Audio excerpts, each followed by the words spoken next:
ರನ್ಯಾ ರಾವ್ ಬೆನ್ನಲ್ಲೇ 2014ರಲ್ಲಿ ಮೈಸೂರು ಇಲವಾಲ ಠಾಣಾ ವ್ಯಾಪ್ತಿಯಲ್ಲಾಗಿದ್ದಂಥ ದರೋಡೆ ಪ್ರಕರಣ ಈಗ ಸದ್ದು ಮಾಡ್ತಾ ಇದೆ. ಬಸ್ ಒಂದರಲ್ಲಿ 2 ಕೋಟಿ ರೂಪಾಯಿ ಜೊತೆಗೆ 2 ಕೆಜಿ ಚಿನ್ನ ಪತ್ತೆಯಾಗಿತ್ತು. ಆದರೆ ತಪಾಸಣೆಯಲ್ಲಿ 2 ಕೋಟಿ ಬದಲಿಗೆ 20 ಲಕ್ಷ ರೂಪಾಯಿ ಸಿಕ್ಕಿತ್ತು.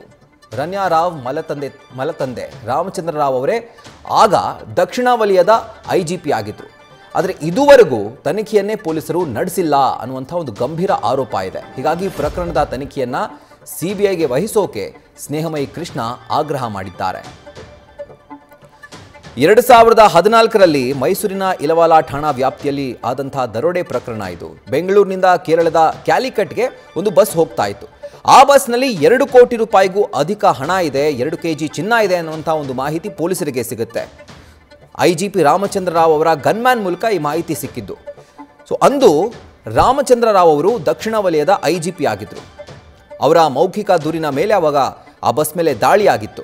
ಇನ್ನು 2014ರ ಜನವರಿ 3ರಂದು ಈ ಬಸ್ ಮೇಲೆ ದಾಳಿ ಮಾಡಲಾಗಿದ್ದು. ಇನ್ನು ಮೈಸೂರಿನ DYSP ಜಗದೀಶ್ವರ ನೇತೃತ್ವದಲ್ಲಿ ತಪಾಸಣೆ ಕೂಡ ನಡೆಯುತ್ತೆ. ಆದರೆ ತಪಾಸಣೆ ವೇಳೆ 2 ಕೋಟಿ ರೂಪಾಯಿ ಬದಲಿಗೆ 20 ಲಕ್ಷ ರೂಪಾಯಿ ನಗದು ಪತ್ತೆಯಾಗಿದೆ ಅನ್ನುವಂಥದ್ದು ದಾಖಲಾಗಿರುತ್ತೆ.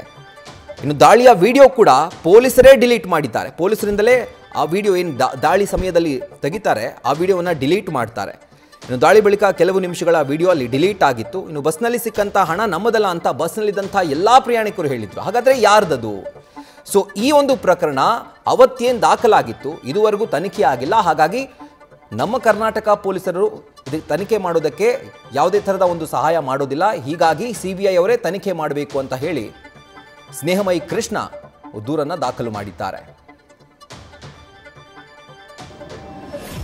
14ನೇ ಸಲ ಅಂದರೆ 11 ವರ್ಷಗಳ ಹಿಂದೆ 9 ಕೆಜಿ ಚಿನ್ನಗಳ ಅಕ್ರಮದ ಬಗ್ಗೆ ಒಂದು ಸಾಕಷ್ಟು ದೂರುಗಳು ಬಂದಿತ್ತು. ಅದ್ರ ಬಗ್ಗೆ ಕೂಡ ಚರ್ಚೆ ಆಗಿತ್ತು.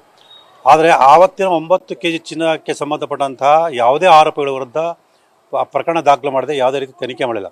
ವಿಪರ್ಯಾಸ ಸಂಗತಿ ಅಂದರೆ 2014ರಲ್ಲಿ ಮೈಸೂರಿನಲ್ಲಿ ದಕ್ಷಿಣ ವಲಯದ IGP ಆಗಿದ್ದಂತಹ ರಾಮಚಂದ್ರ ರಾವ್ ಅವರೇ ತಮ್ಮ ಕೈ ಕೆಳಗಿನ ಅಧಿಕಾರಿಗಳಿಗೆ ಈ ಕಳ್ಳಸಾಗಣೆಗೆ ಬಗ್ಗೆ ಮಾಹಿತಿಯನ್ನು ನೀಡಿ ಅದನ್ನು ಪತ್ತೆ ಹಚ್ಚಿ ಪ್ರಕರಣ ದಾಖಲು ಮಾಡೋದಕ್ಕೆ ಕಾರಣಕರ್ತರಾಗಿದ್ದರು.